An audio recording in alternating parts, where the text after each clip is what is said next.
Você já se perguntou como pessoas com ferramentas primitivas poderiam cortar granite? Blocos de pedra pesando centenas de toneladas são colocados tão precisamente que nem mesmo uma espada de ferro pode encaixar entre eles. Textos históricos dizem que os construidores antigos usaram chiseles de copo e ropas simples. Mas vemos marcas de ferramenta e processamento de pedra que ferramentas de diamantes modernas lutam para replicá-las. Ainda mais enganador é que técnicas de construção similares aparecem em Peru, Egito, Índia, Japão e Indonésia. Civilizações separadas por longas distâncias e tempo. Coincidência? Ou algo mais? Hoje, visitaremos 6 dos sítios mais misteriosos e antigos na Terra. Arqueólogos o debateram há décadas, mas vamos tentar separar mito de fato. O que você está a ouvir pode mudar como você vê o passado das humanidades. Nosso caminho começa em Java Island, Indonésia, em Mount Gunung Padang. Há séculos, os locais acreditavam que era apenas uma colina sacrada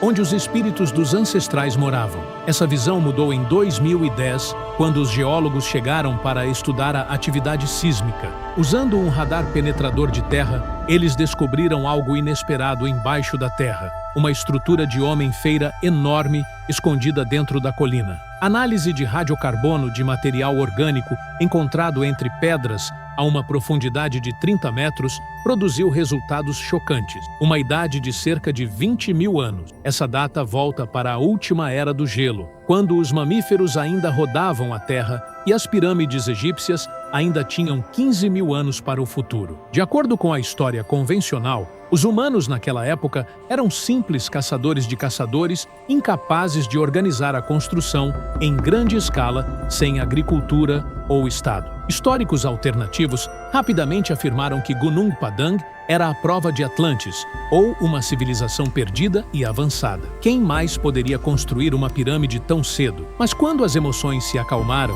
os geólogos ofereceram uma explicação mais simples. Os blocos de pedra são colônia basal, colônias hexagonais naturais formadas quando o lava se acalma e se quebra. A natureza criou as pedras. O que as pessoas antigas fizeram foi reconhecer essa formação e usá-la. Sem ferramentas avançadas, eles transportaram milhares de colônias de pedra prontas para fortalecer as escadas e construir terraços. Gunung Padang não é uma pirâmide construída de nada, mas uma resfrutação monumental de uma paisagem natural. O verdadeiro mistério não é a tecnologia perdida, é a organização social. Como as comunidades de caçadores e caçadores coordenaram o trabalho por gerações sem reis ou armadilhas. A Indonésia nos mostra pessoas adaptando a natureza. A Índia nos mostra algo ainda mais surpreendente: pessoas destruindo uma montanha inteira para criar arte. No estado indiano de Maharashtra está o templo de Kailasanath. Ao primeiro olhar, parece impossível. Apesar dos edifícios comuns, não foi montado bloco por bloco. Foi carregado inteiramente de uma única pedra, de cima para baixo. Imaginem esculturar um edifício de 9 estrelas, retirando tudo o que não pertence. Colônias, portas, elefantes e carvagens intrínsecas. Tudo parte de uma massa sólida. Para criar isso, os trabalhadores retiraram cerca de 200 mil toneladas de rocha vulcânica. Se carregados em trens, aquela pedra estenderia 40 quilômetros. Um erro poderia ter arruinado a estrutura inteira para sempre. Os recordes antigos dizem que o templo foi completado em apenas 18 anos.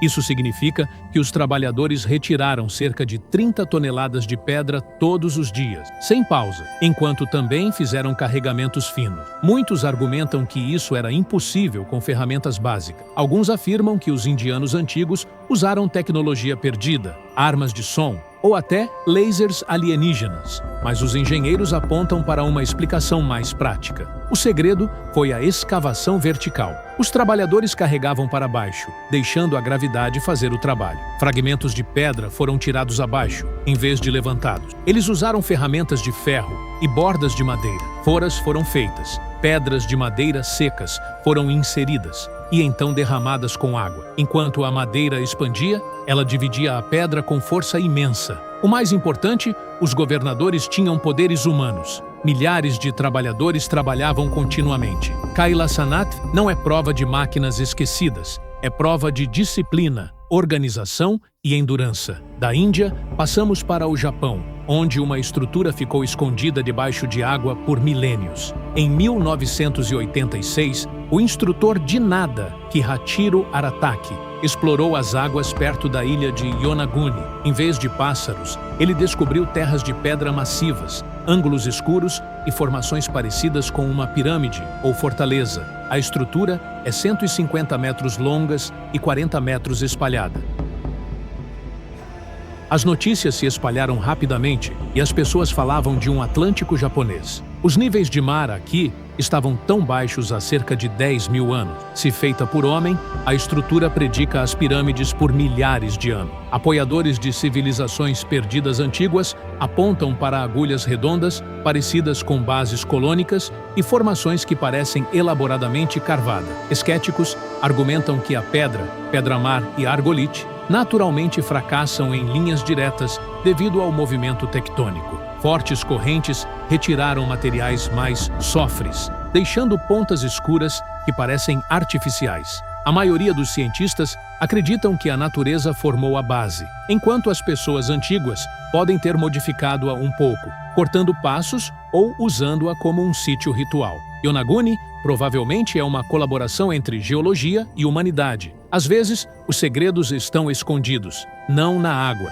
mas dentro de nossas próprias casas. Em 1963, um agricultor em Capadócia, na Turquia, derrubou uma parede no seu quarto e descobriu um túnel. Esse túnel levou a Derinkuyu, uma das maiores cidades subterrâneas que já foram descobertas. Arqueólogos descobriram uma cidade de 18 níveis, descendo a 85 metros subterrâneas. Ela poderia alcançar até 20 mil pessoas, junto com a floresta. Dentro estavam casas, escolas, igrejas, wineries, caixas de ventilação e um túnel. O sistema de circulação do ar é tão avançado que ainda funciona hoje. Teorias de conspiração acreditam que foi construído para sobreviver a desastres globais ou às guerras antigas. Corredores escuros e portas de pedra massivas sugerem uma defesa séria. Históricos oferecem uma resposta mais simples. Capadócia foi invadida repetidamente. Romanos, árabes, mongolo. A rocha vulcânica local, Tuf, é um subterrâneo suave, mas se esforça quando exposto ao ar.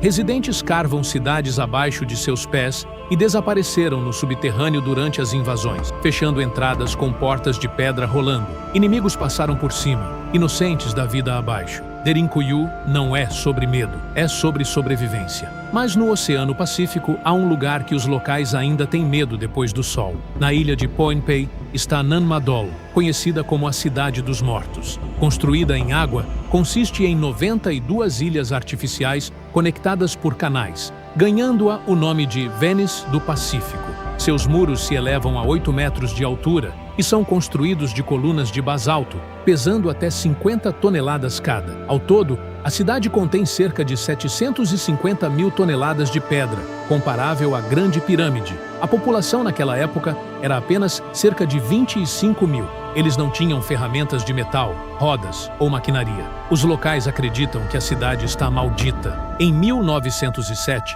o governo alemão Victor Berg escavou uma tombeira royal apesar de avisos. Ele, reportadamente, encontrou esqueletos enormes. Na próxima manhã, ele morreu de repente. Os locais dizem que ele distorceu espíritos antigos. As legendas afirmam que Nanmadol foi construído por 2 irmãos magos, que usaram som para fazer as pedras voarem. Outros sugerem tecnologia alienígena, indicando anomalias magnéticas que interrompem espelhos e eletrônicos. Os arqueólogos testaram teorias práticas. Em vez de atirar pedras pela selva, os construidores as transportaram por mar. Colônias de basaltos foram suspendidas sob rafas de bambu. A buoyância da água reduziu o peso. Para colocar pedras a 8 metros de altura, eles usaram planos inclinados e alíferes, levantando lares gradualmente. Mas o verdadeiro choque veio quando os pesquisadores perguntaram por que Nanmadol foi construída. Não era um templo ou uma fortaleza, era uma prisão de luxúria. A dinastia governadora forçou os líderes locais